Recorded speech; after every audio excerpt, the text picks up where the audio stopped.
جی طالبات، پہلے ہم نظریہ کے حوالے سے بات کر رہے تھے، اب نظریہ پاکستان کے حوالے سے بات کریں گے۔ 1857 کی جنگ آزادی کے بعد بر صغیر میں انگریز قابض ہو گئے اور دوسری اقوام کے ساتھ ساتھ مسلمان بھی یہاں پر غلامانہ زندگی بسر کر رہے تھے۔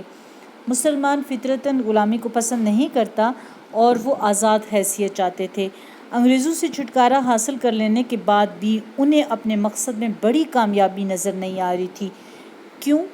اس کی وجہ یہ تھی کہ یہاں پر ہندو غلبہ تھا۔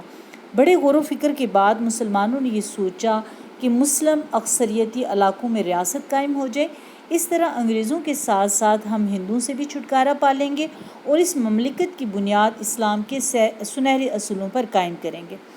یہ سوچ آہستہ آہستہ جب مسلمانوں کا نصب العین بنی تو اس سوچ نے عظیم تحریک اور اس تحریک نے ایک نظریاتی ریاست کو قائم کرنے میں کامیابی حاصل کی۔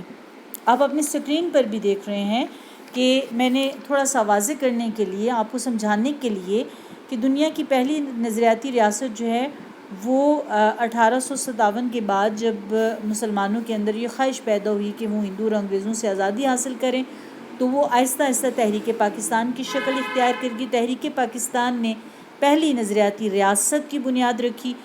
پہلی نظریاتی ریاست، وہ نظریہ کیا تھا جس پر اس ریاست کی بنیاد رکھی گئی تھی؟ وہ دو قومی نظریہ تھا۔ دو قومی نظریہ کیا ہے؟ یہاں پر ہمیں تھوڑا سا اس بات کو سمجھنا چاہیے یا دیکھ لینا چاہیے کہ دو قومی نظریہ کب وجود میں آیا یا دو قومی نظریہ کیا ہے۔ اس کے لیے ہمیں طالبات تھوڑا سا پیچھے جانا پڑے گا، تھوڑا سا نہیں بلکہ کافی پیچھے جانا پڑے گا۔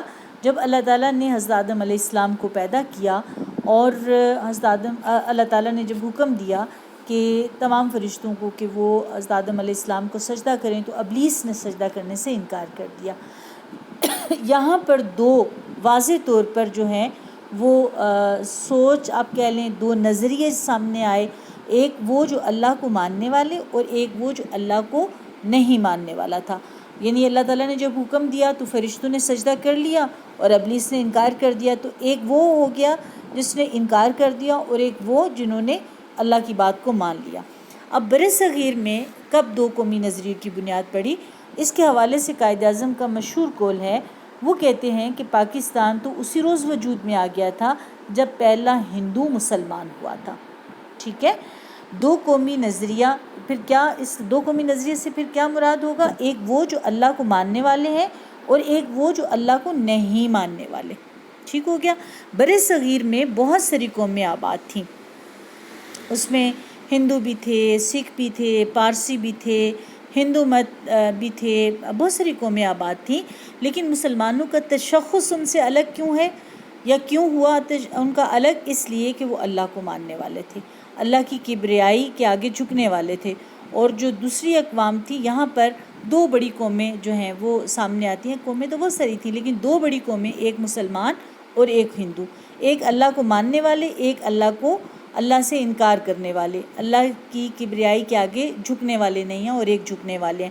تو یہ دو قومی نظریہ اس کو کہا جاتا ہے کہ ہر قوم کا سوچ الگ، ان کا فکر الگ، ان کا تصور حیات الگ۔ مسلمانوں کا ظاہرہ الگ ہوگا، ہندوؤں کا الگ ہوگا، تصور حیات یہ کبھی ایک جیسا نہیں ہو سکتا۔ تو اس ریاست کی بنیاد جو ہے وہ دو قومی نظریے پر ہے۔ دو قومی نظریہ اسلام کو کہا جاتا ہے، یعنی وہ سوچ، وہ خیال